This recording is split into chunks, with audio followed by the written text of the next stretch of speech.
Meeting Nosy and Daphne really changed my life, and it changed it for the better because it gave my life a deeper meaning and a deeper sense of meaning. First got involved with AIDS advocacy when I went and saw one of my friend's brothers die of AIDS, and there was no treatment, and he was left alone to really suffer.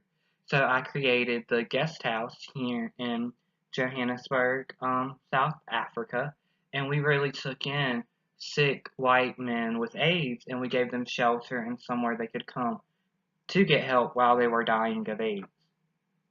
And I first met Daphne and Nosy when she came to the guest house asking for somewhere for him to stay because he needed help and he needed treatment. And she really came and asked, and we here at the clinic took him in, and we all really instantly fell in love with him, and he felt like he belonged here.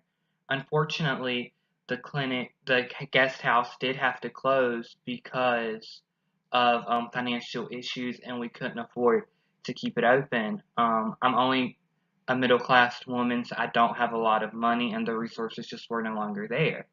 So even with that, me and my family decided to take Nosy in as my own, and I adopted him as my son. Unfortunately, his mother, Daphne, died when he was the age of 3, and that was something that was really sad and hard that we had to go through.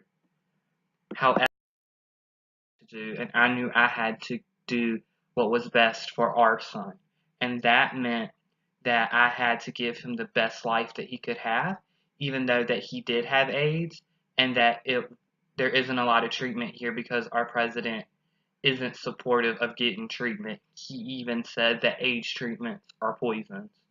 So that's really what's got me advocating for this, because now not only is it me seeing people die from it untreated, but my son has it.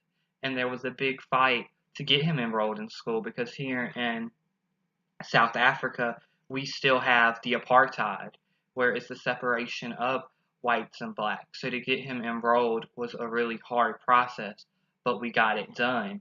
And when he was old enough, he felt it was his duty to speak out on AIDS because he felt if he could talk, maybe he could touch the heart of policymakers, and that would make them change and give better treatment to people with AIDS. He would go to each of these speaks and he would say, we are all the same to everybody there, to show that people with AIDS and regular people are all the same. They all have the same struggles and they all feel the same way. Even after his Even before his death, we were able to go to New York, where he really got the experience of talking at world conferences and being on TV. And this is something he really enjoyed, and I'm glad he was able to have before he died, because he felt like he could make change by being able to go speak in America. Having him in my life really changed it for the better.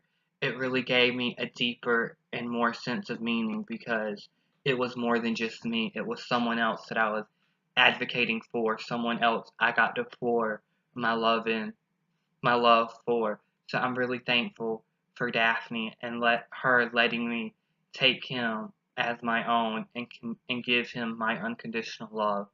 We will always be mothers to him. Even after his death, I will always love him.